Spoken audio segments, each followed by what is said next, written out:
maybe some underused modules in GP that I think would be very helpful. I know a few of you guys may have already had these implemented, or at least one of them, but definitely worth taking a look at to see if it would be useful for you guys to implement, or if you guys had questions on it, or just how it works, that kind of stuff.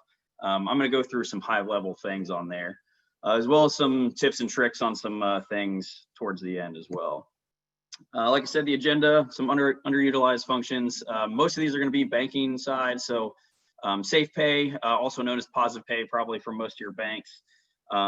EFT processing, obviously, so you don't have to print and mail checks.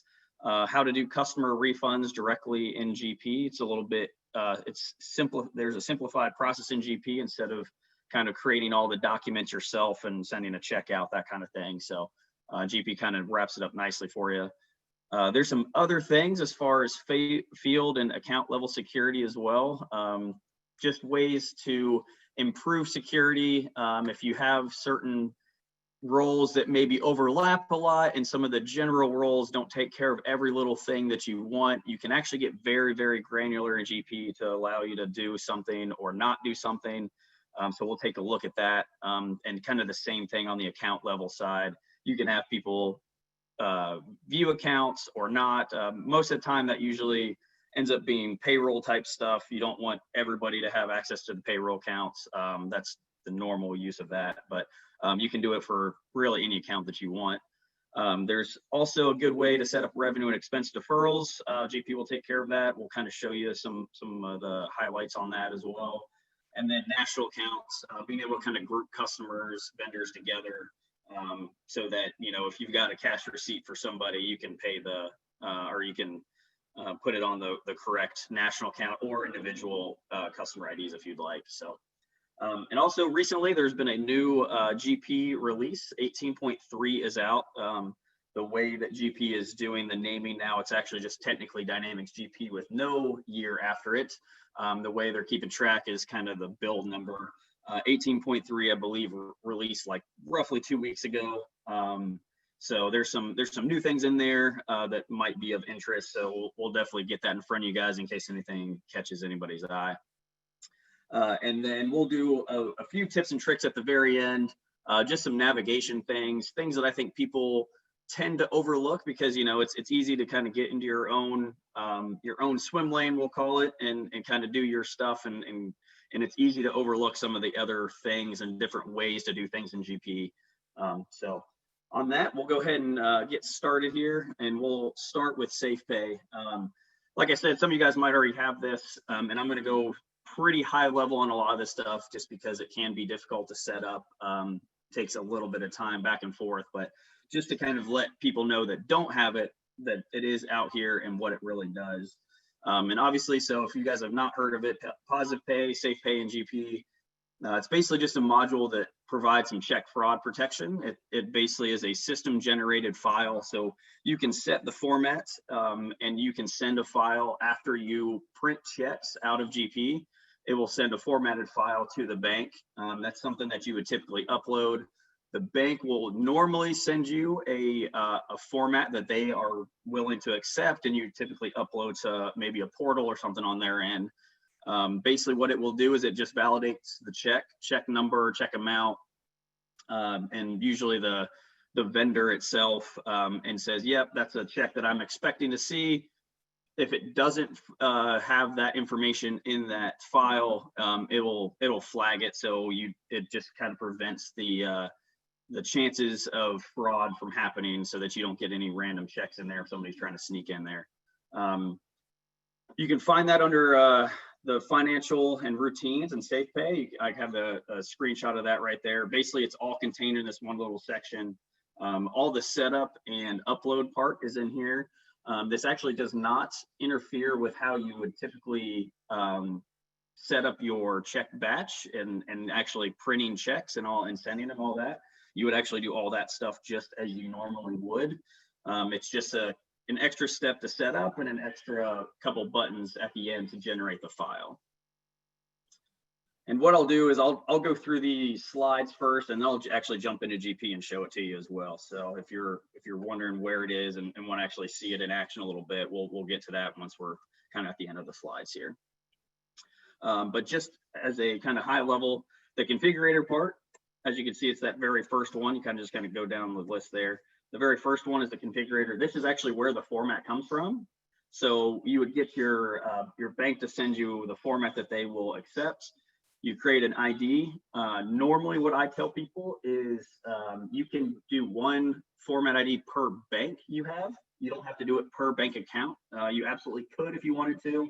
But typically, if it's the same bank, they should be able to accept that format no matter which account it's coming from. The main part here is the output record lines. And what you can kind of see here, hopefully it's big enough for you all to read. On the right-hand side, you've got your detail lines, what the record fields actually are. A very basic one, check number, check date, the payee, the amount, and the account number it's coming from, which actually pulls from the checkbook ID that you're using for your payments.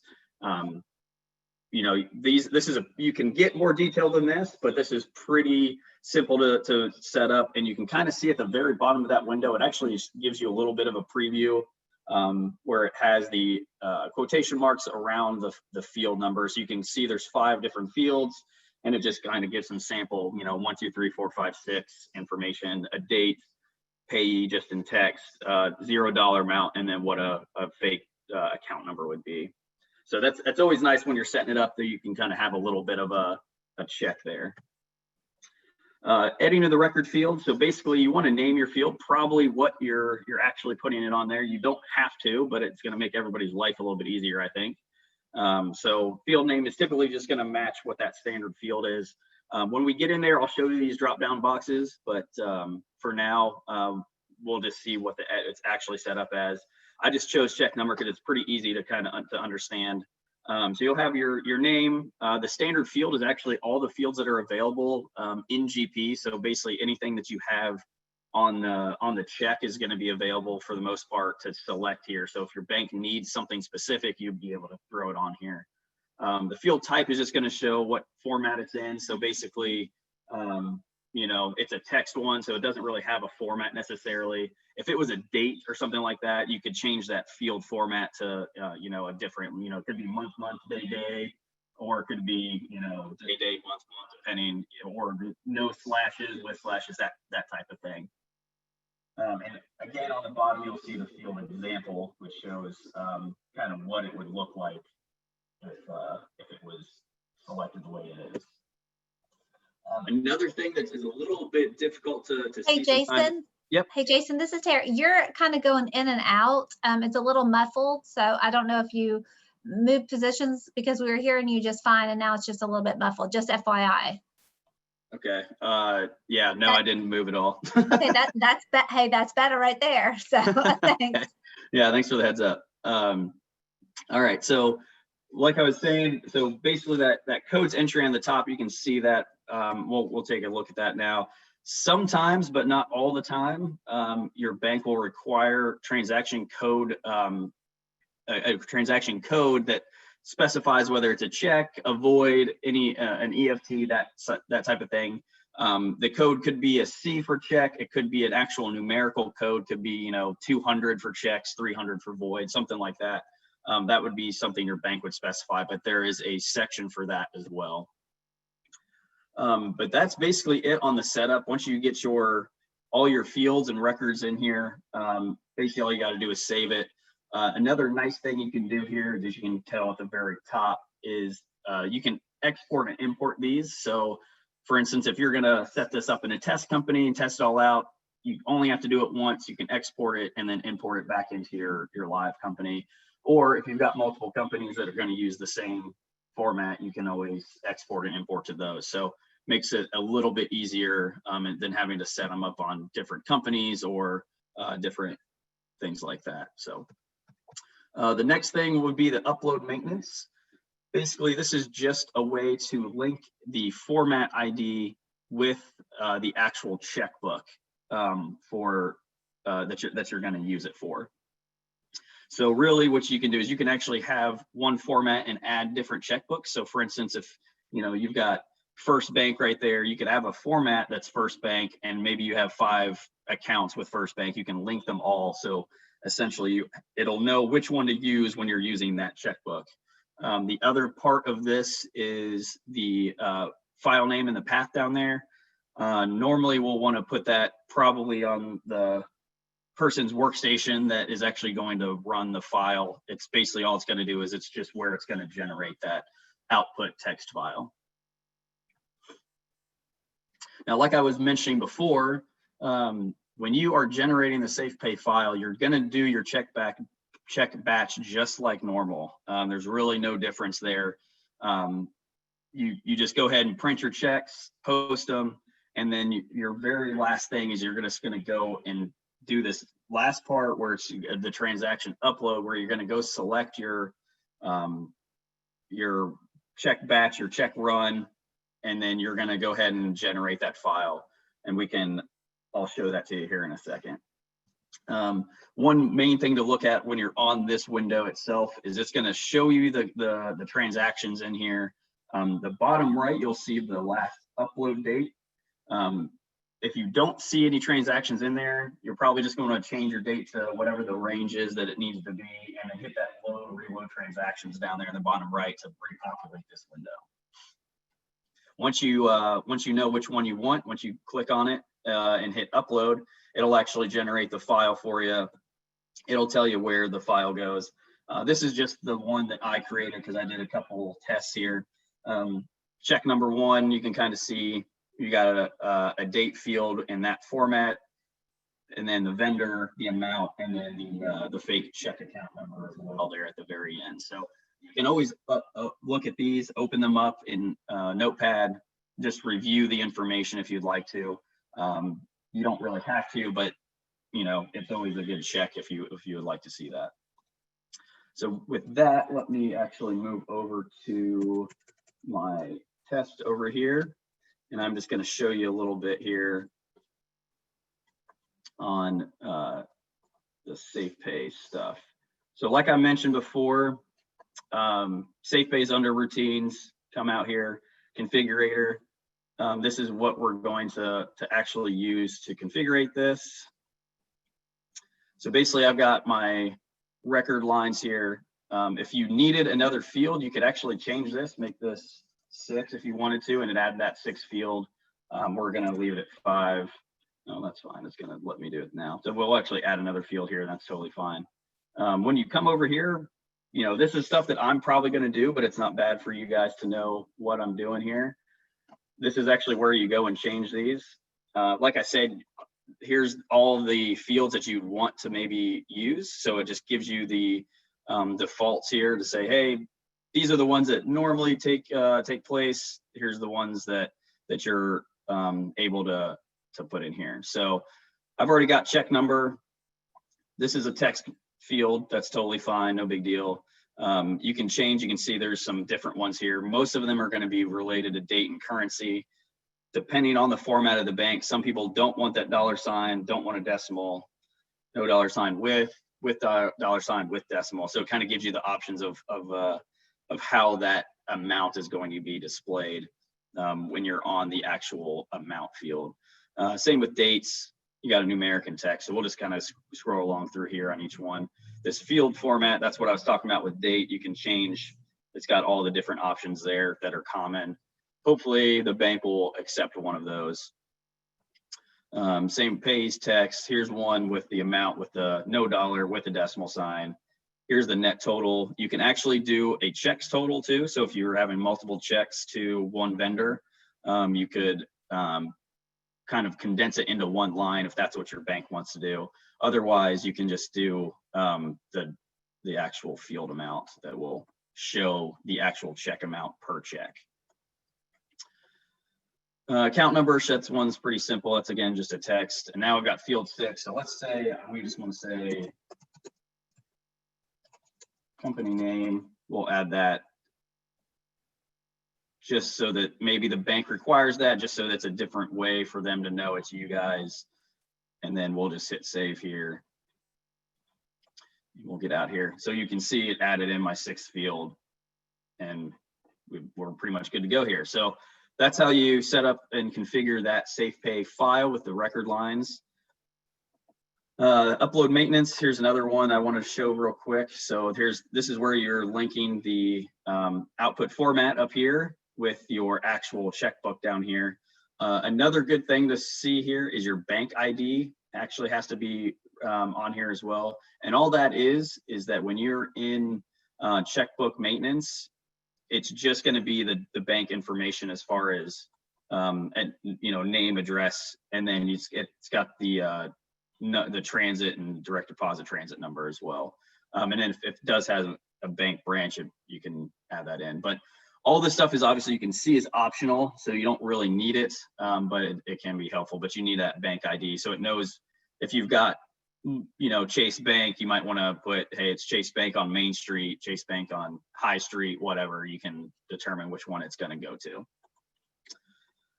This will also show you upload history as well, if you want to come in here and see it when you're selecting your bank upload. So if you actually have some summary information you're looking to keep track of, you can do that.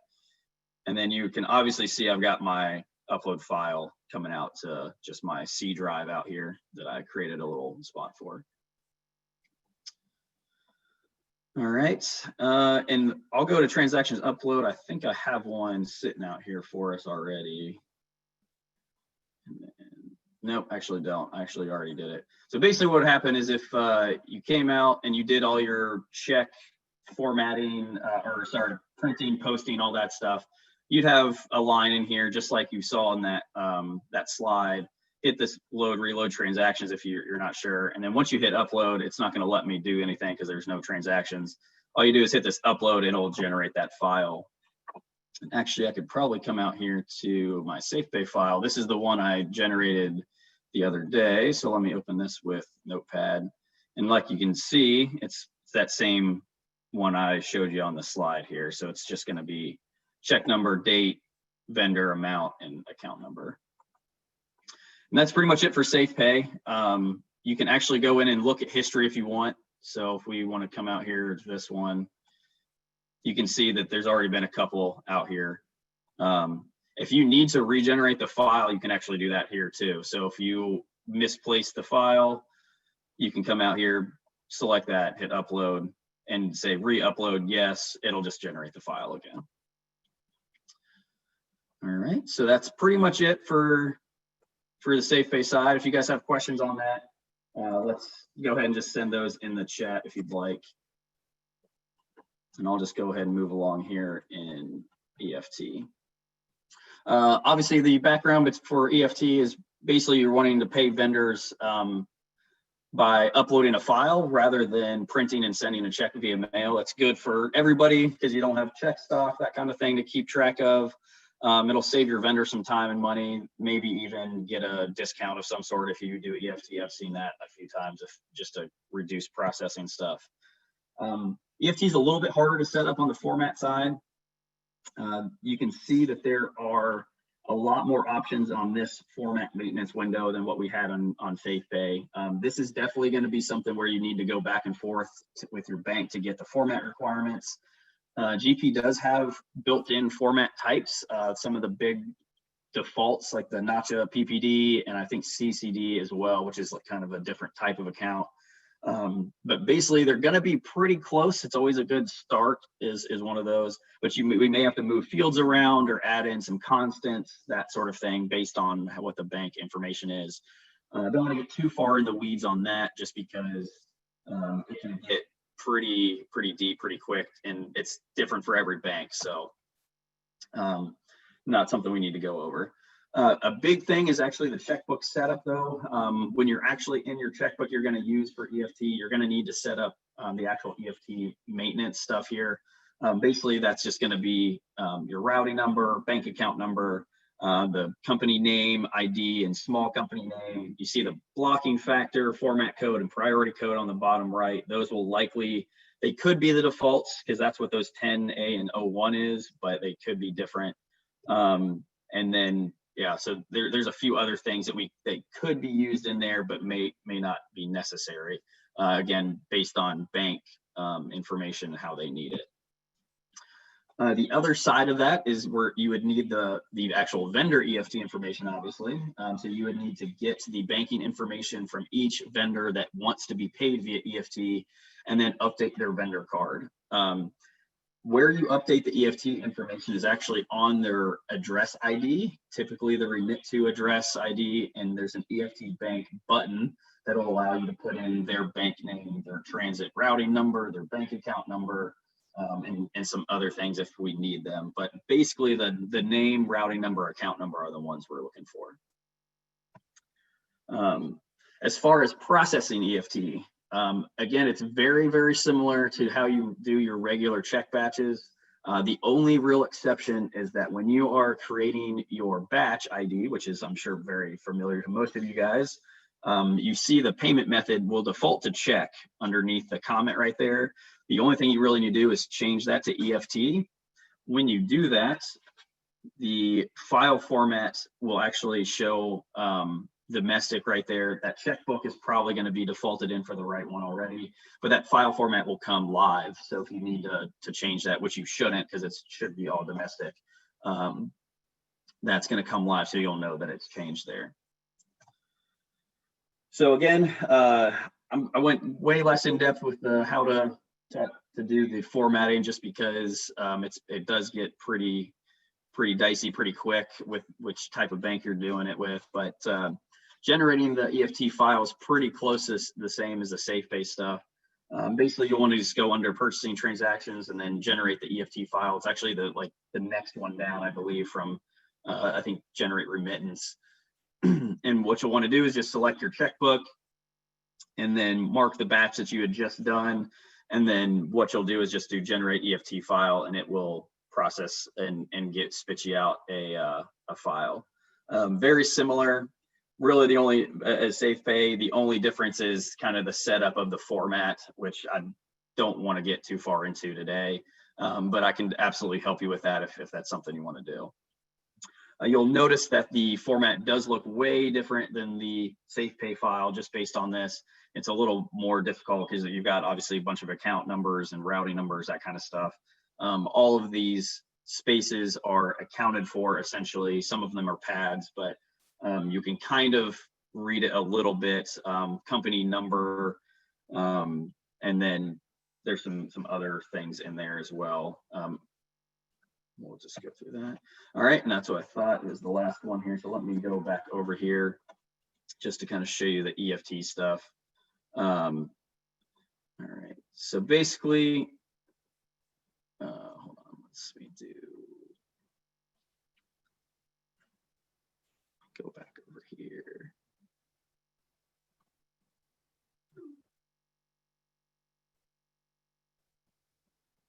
So this is actually what I wanted to kind of show you real quick. Don't want to get too far in, like I said, about the actual file. I guess we could go to the format if we really wanted to. We'll start in the format since we've got one up already. So this is kind of what I was talking about before. Typically, you're going to start with a format type here. Usually that PPD is going to be fine. There are some options over here.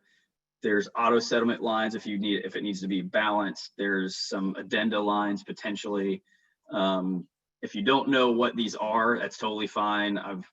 It's really going to be on me and the bank to kind of get this set up correctly. But we can kind of go through each one. So we just have, so maybe this bank wants a constant. And again, it's going to do table name, field name, that kind of stuff. Very similar to how SafePay says, okay, well, here's what I actually need out of here. All these are going to be pretty standard things, hopefully not changing a whole lot. So we got routing number, the field name is the routing number. It tells you where it's coming from, company ID. Here's again, you can do format for dates if you need to. File modifier may not be needed. Record size may not be needed.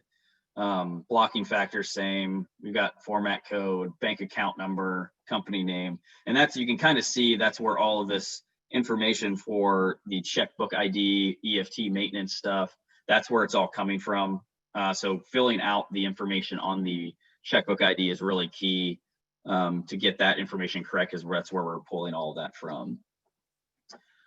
So I just want to show you that one pretty quickly. Again, you can import, export this one as well if we need to do that, same as SafePay does. Now on the actual purchasing side, like I mentioned, just right under process remittance, say you already had an EFT one, you can actually come out here and generate the file. Again, I don't have one because I did it in test and didn't do an extra one. But basically you just come out here, select your batch that you had just done for EFT. Again, EFT will also only pull in EFT vendors. So if you go and try, that's usually a big question I get is, okay, so I'm creating my check batch. I'm pulling in a bunch of stuff. I just want it to be EFT. It will not let you do an EFT batch if the EFT information is not available on the vendor. So it's kind of impossible to generate an EFT file for a vendor that's not set up that way. So that's one nice check that GP does for you, so that you're not kind of mixing them in and then maybe forgetting to pay a vendor or something like that if you thought it was EFT. All right, so if you have any questions on EFT, by all means, let me know. Send that in the chat. We can address those afterwards. These next few are going to be a little bit quicker, and that's probably good because we're kind of starting to run out of time here a little bit. So let me get back over here. All right, customer refunds. So basically, there's only a little bit of setup we need to do here. You just have to make sure the module's activated in your registration. I don't believe it is in most people's because they don't really use it too often. All it is just a matter of going into your registration and checking a box, essentially, which is totally fine to make those windows available. There's really only one setup window for refunds, and we'll look at that here in a second. And then the only other thing that I would say is it might be useful to use a refunds class ID. That way you can set up kind of defaults for maybe if you have like an account that you want all your refunds to go to, so you can track it that way. Or you can do it back to one of your default accounts, that's fine too. And then of course, just like anything else, security for end users. Here's that refunds check setup window that I was mentioning.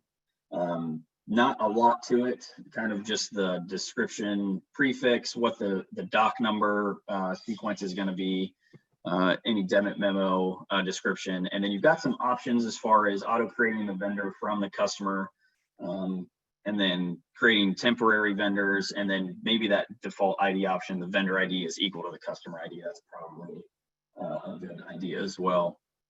Let's see, we'll just go next here.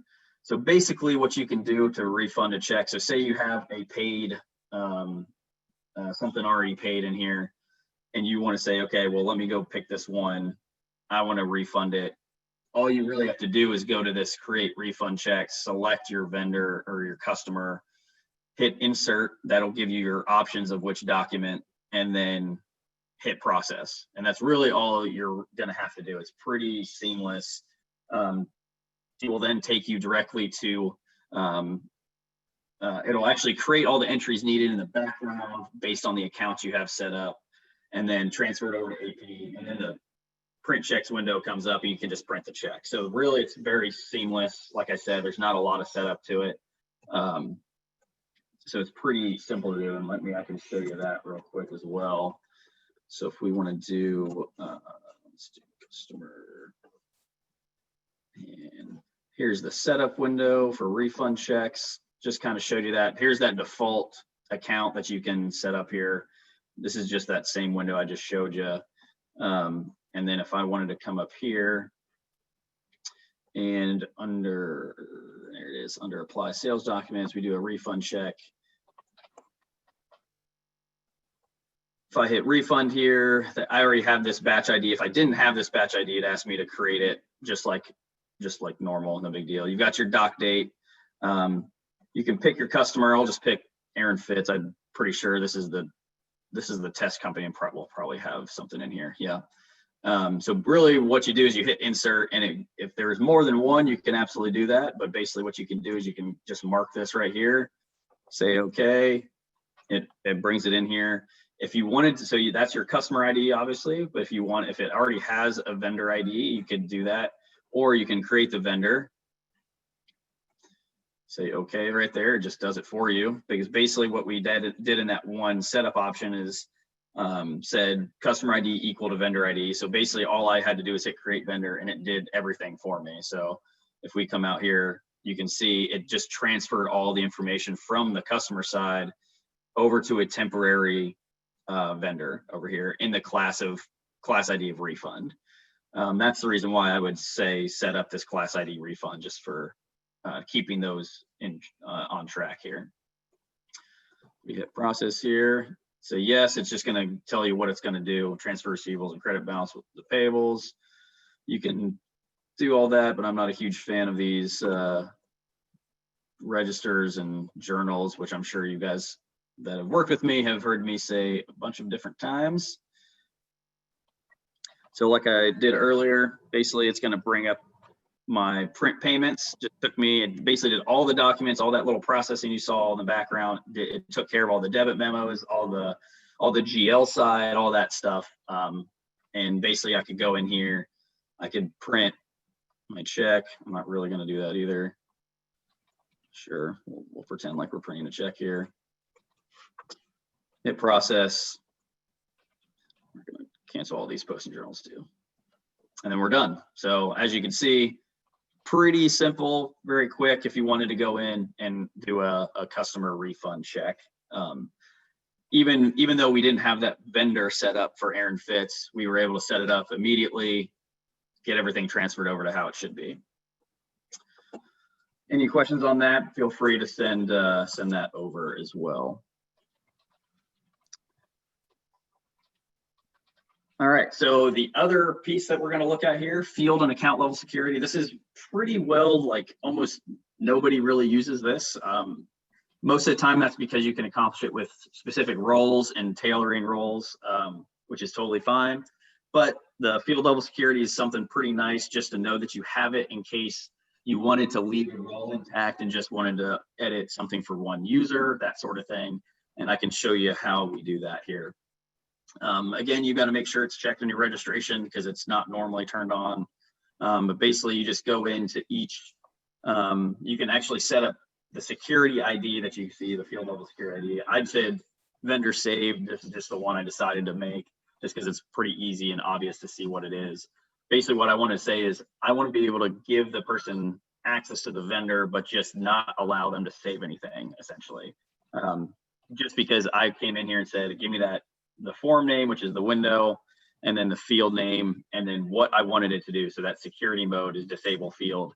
You've got options to do that, and I can show you here in a second. Once I make that selection, all I've got to really do is apply it to the user. That's really it. It's pretty easy. And then once we do that, you can actually see that the save button is just disabled. It's just unavailable for that user.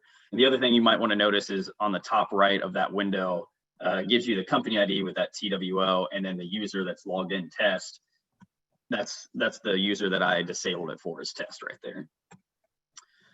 So let me go back over here. I'll show you that real fast.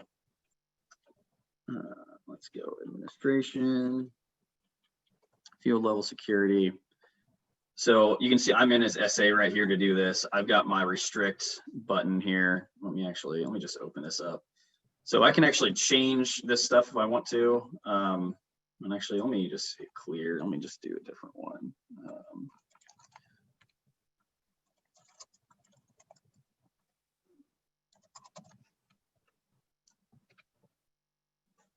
All right.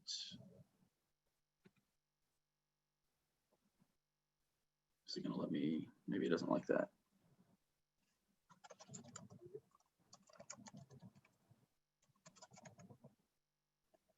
All right, so basically this is the hardest part, is just kind of knowing the hierarchy. That's probably where I'll come into play. Most of the time you're going to find everything in this Dynamics GP, and then it's a little bit easier to figure out from there. So we'll just go out to purchasing, and we'll just go to probably vendor maintenance. We'll do it on that as well. So vendor maintenance, it's going to show a bunch, all the different actions. These are all of the buttons that are actually in there. So it can, like I said, it gets very granular. You can actually go in say, oh, I don't want you to mess with their purchase or the remit to address, whatever. Or these are some of the normal boxes you'll see on there, the address, 1, 2, city. There's the clear button, you know, it just gives you, so the delete button is the one I'm really looking for. So I want that. And then here's your security. So you could actually password protect it if you wanted to. Just show warnings potentially, disable the field, hide it completely, disable the entire window. So there's a bunch of different ways you can do that. So what we'll do is we'll just say disable field here and save it. So I just want to do test right here, and I want to actually apply it to both here. So we'll just hit save and apply. Now you can see I'm in his SA. I'm actually in his test over here, but I'm going to need to get out and back in here. This is, like I'm sure you guys have heard me say before, any security stuff, you got to get out and back in for that to come about. And now what I would be expecting to see is that that save button is disabled, and so is that delete button just on the vendor maintenance card. So now you can see they're both grayed out. I can't touch these. So if I didn't want somebody to come out here and save or delete or change anything, you could actually do that just on the field level security.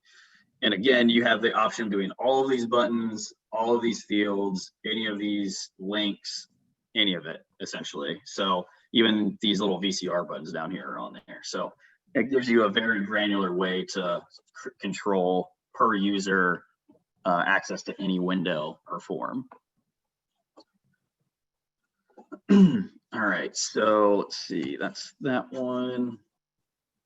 So the next one's account level security. Probably won't even jump in to show you this one. These screenshots should be fine. Basically, just have to make sure that you've got it in your company setup, because that's actually where it is. It's actually not in registrations, it's in a different spot. You can set up your organizational tree. You get 4 levels essentially. Typically, you're just going to do something like a division, department, something like that.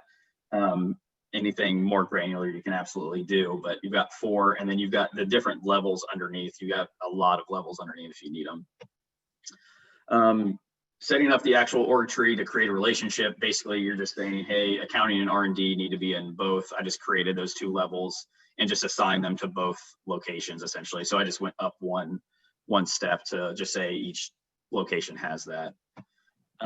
Then this is actually the biggest part, is just the mass assignment of the structure here. So basically what you want to do is, what I'm saying is accounting only needs to do division 200 to 200. So basically that's that first segment ID in the accounts. So I just want the accounting to show only the 200 level accounts. Again, you can make that whatever you want. And you can kind of see assign, remove assigned, remove all assigned. So if you need to start over on what you're going to do, you can absolutely do that here. So it's pretty flexible on that kind of stuff.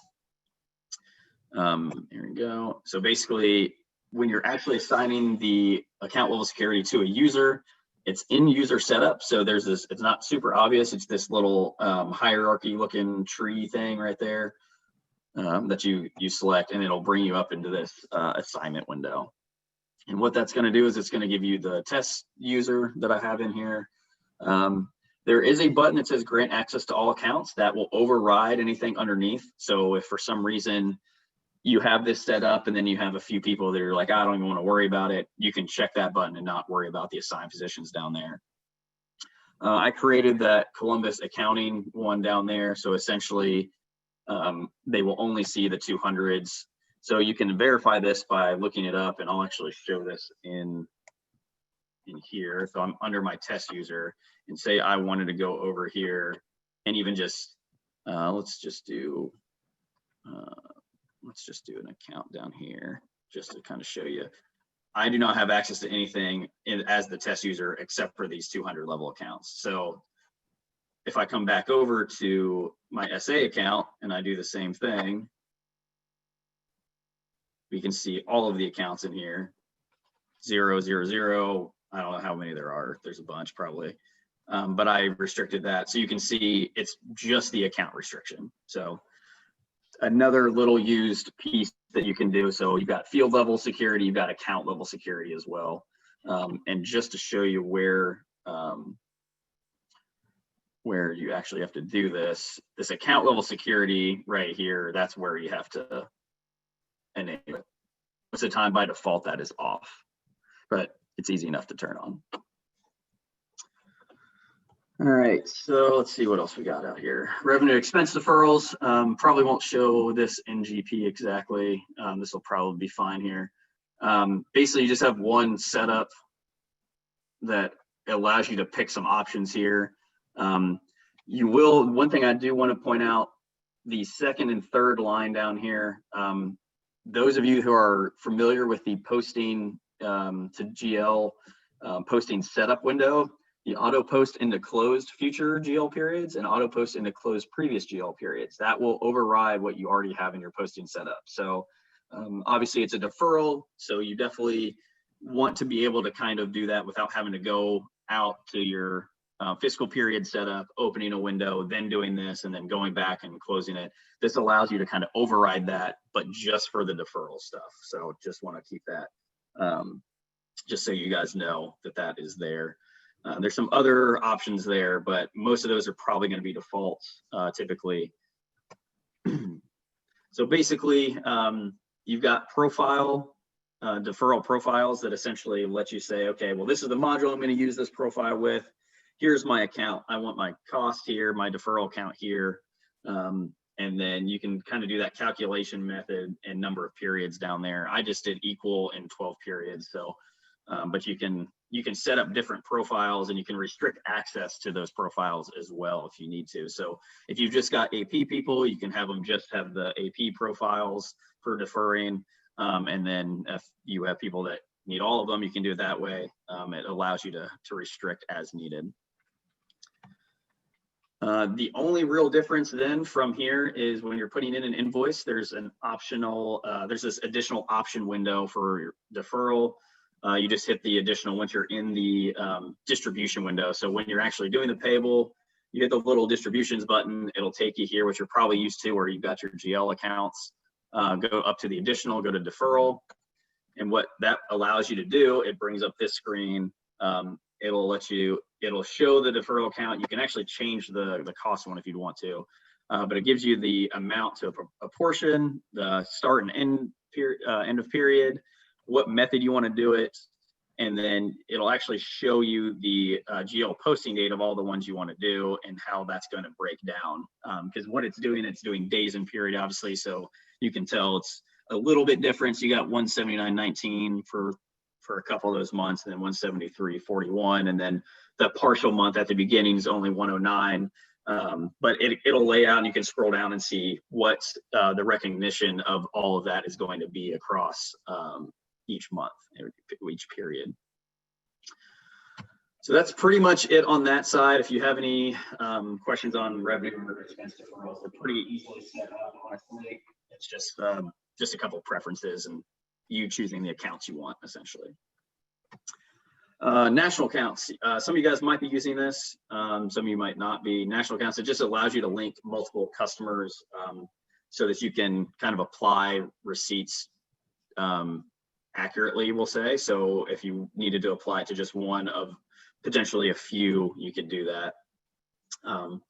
Setting these up, it's pretty easy. Under sales and cards, there's this window called National Accounts Maintenance. You select the parent. I just decided to pick one, so Aaron Fitz is the parent. It does give you some options down there, so allowing receipts for children, credit check based on the consolidated amounts of all of them together, applying the hold inactive status for all of the accounts, and then finance charge based on that, and then default parents vendor for child refund checks. So those are just options you can check and uncheck. The big thing is just picking the child customer down there, and really what it's going to let you do is just pick as many as you want of any of these customer IDs, and that creates the relationship so that when you go in and do a cash receipt, for instance, you can come in here. When I pick the customer ID of Aaron Fitz, it says, okay, well, do you want to apply to Aaron Fitz or the national account? And then you can actually select any of the other ones that are in there that we had set up. So basically this Astor Suites and Altmore Retirement Center that I have set up as child accounts for them will allow you to do that. And then you can apply that appropriately. National accounts, again, super easy to set up, which is good. And then, you know, it'll help with some kind of application stuff. So could be useful for some of you guys. New release features. All right, so we're kind of getting toward the ends of like the actual modules we're going over. This is the 18.3 thing I was talking about earlier. There are some enhancements for the financial side, the system side. There's some feature requests that they added in. And then some of the other things that are maybe not as widely used. If you're really wanting to keep a handle on this, you could probably find this online somewhere, or you can take a screenshot of this. A couple of the things that I like is that it's obviously it's got like the 1099 form updates already in here. It allows you to do a copy paste function. So I think some of you are probably already using the copy paste function for journal entries from Excel. It actually entered in a new one that's copy paste for purchasing transactions as well. So it's going to be something very similar to that GL paste function, which if you guys aren't already using Integration Manager or something else to get large amounts of transactions in, and you've got them somewhere that you can pull them from Excel, this would be pretty nice as well. On the system side, there's some cool stuff as well as far as security wise, like that multi-factor authentication and TLS 1.2 are probably the biggest ones that your IT people are going to be happy about. I've gotten some questions about MFA. I'm guessing most of you guys are probably familiar with it in some aspect, especially with doing work from home stuff now. You're probably, you know, doing a VPN, maybe a MFA confirmation that's you logging in, that sort of thing, be the same type thing for GP. Disabling print dialogue when printing a Word, that's nice. Self-service type, okay, that's good. Bulk edit smart list column, that's nice as well. So there's some good stuff in here. And then you know, you can, if you have any questions or want follow-up information on any of them, just let us know. We can dig into them and get you the info you need. All right, so just a few tips and tricks. I think I'm probably running pretty close on time. I think I am out of time right now. Let me just jump in here real fast and I will show you a couple things I wanted to show you. Mostly in here, navigation lists especially, I think people don't see these very often. So if you're actually in here, if you're up on this top level, you're used to seeing your windows that are available, but you have some other options down here like accounts. They're very similar to smart lists, that kind of stuff. Let's see. There are some user preferences as well. If I go up here to user preferences, mostly on the display side, I like to see what is required fields. So I usually change that font color to red and bold. You can change your password and stuff up here as well. I can't because I'm the SA, but that's fine. Smart list stuff. Let me actually show you the couple things in smart lists I really like. Let's do account summary. We'll just do this one. Most people don't realize this. You have display name and original name. So if I wanted to call this like year or something else, you can actually completely change that. Most people don't think they have the option to change. So that's a huge one. Saving smart lists, hitting favorites, naming it, doing add favorite. That's actually kind of your save as in smart lists. So I think that's a one that's often overlooked or people don't realize what it is. So, but I don't want to run over too much here. I know it's 11:50 at this point, so I will kind of open this up. I don't know, Tara, were there any questions